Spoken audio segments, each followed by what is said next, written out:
নমস্কার, আপনারা দেখছেন ওঙ্কার বাংলার সঙ্গে রয়েছে আমি কোয়েল। নজর রাখবো কিছু গুরুত্বপূর্ণ খবরের দিকে। 3 মাসের নাতিকে খুন, অভিযোগ ঠাকুমার বিরুদ্ধে। ঘটনা ডোমজুর থানার অন্তর্গত পীরডাঙ্গা এলাকার। স্থানীয়রা জানান, স্বামীর নাইট ডিউটির কারণে গৃহবধূ তার 3 মাসের শিশুপুত্রকে দেখভালের জন্য নিজের মা অর্থাৎ পুত্রের দিদিমাকে নিজের বসত বাড়িতে রাখতেন।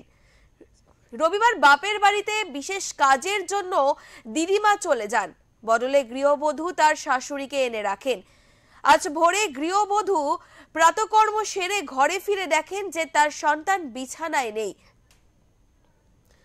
তার চিৎকারে স্থানীয়রা জড়ো হন বাড়ির সামনে। সকলেই খোঁজাখুঁজি শুরু করেন।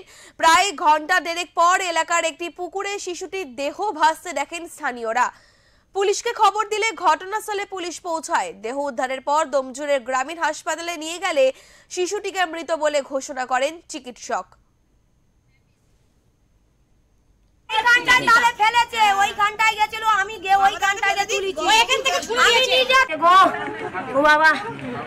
ওর মা বাচ্চাকে শুইয়ে রেখে ঘটনা 4:30 সময় পাড়ার লোকেরা চিৎকার করছে, আমাদেরকে ডাকা হলো। আমরা এসেছি, বলছে বাচ্চা চুরি হয়ে গেছে। বাচ্চা ওর ঠাকুমার পাশে শুয়েছিল। আর আমাদের পাড়াতে আজ পর্যন্ত এমন কোনো ঘটনা ঘটেনি যে বাচ্চা চুরি হয়ে যাওয়া। আমাদের ক্লাবের সব ছেলেরা, সব ছেলেরা বেরিয়ে সব পুরো পাড়া দাসি ডোমজুর সব স্টেশন করা হয়েছে, চারিদিকে খোঁজা হয়েছে, কোথাও খবর হয়নি।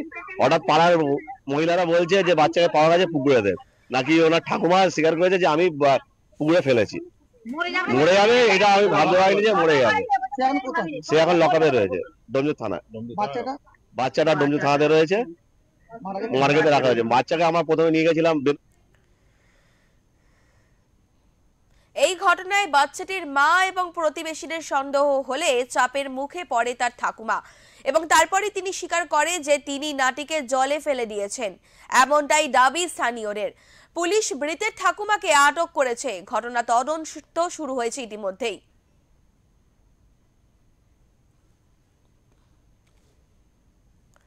হাওড়া থেকে অনুপ রায়ের রিপোর্ট, ওঙ্কার বাংলা।